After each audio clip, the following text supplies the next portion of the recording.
ప్రభుత్వాన్ని డిమాండ్ చేస్తూ ఉన్నాం. నిజంగా మీరు నిజాయితీగా ఉంటే, ఎందుకంటే మీరు చేసిన అవినీతి మీరే ఒకరొకరు బయట పెట్టుకున్నారు.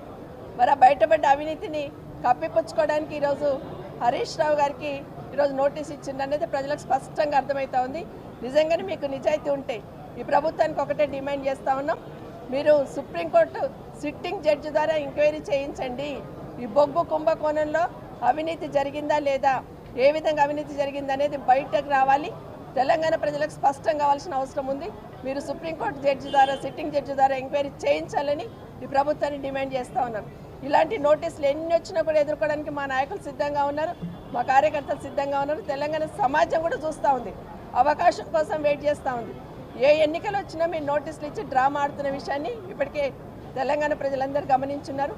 మొన్న సర్పంచ్ ఎలక్షన్లో తగిన దెబ్బకి గిలగిలా కొట్టుకుంటూ ఈరోజు మున్సిపల్ ఎలక్షన్లో కూడా ఈ నోటీస్ ఇచ్చి ఏదో డ్రామా ఆడాలనుకుంటున్న మీ నాటకాలు చెల్లవని ఖచ్చితంగా ప్రజలందరూ కూడా పీఆర్ఎస్ పక్షాన ఉంటారని కూడా మనవి చేసుకుంటూ, మీరు ఇస్తున్న హామీలన్నీ కూడా చూస్తున్నాం. అన్నీ వదిలేసి ఈరోజు బతుకమ్మ చీరలు మొన్న గ్రామాలలో పెంచారు, ఇప్పుడు మళ్ళీ పట్టణాల్లో పంచుతున్నారు. ఇవన్నీ కూడా మీరు 6 గ్యారెంటీలు 420 హామీలు నెరవేర్చేదాకా బీఆర్ఎస్ తరఫున ప్రశ్నిస్తూనే ఉంటాం. ఎన్ని కేసులు పెట్టిన ఎదుర్కోవడానికి సిద్ధంగా ఉంటాం. నిజంగా మీకు దమ్ముంటే, మీరు నిజంగా నిజాయితీ పరులైతే సిట్టింగ్ జడ్జి, సుప్రీంకోర్టు సిట్టింగ్ జడ్జితో ఎంక్వైరీ చేయించాలని ప్రభుత్వాన్ని డిమాండ్ చేస్తూ ఉన్నాం.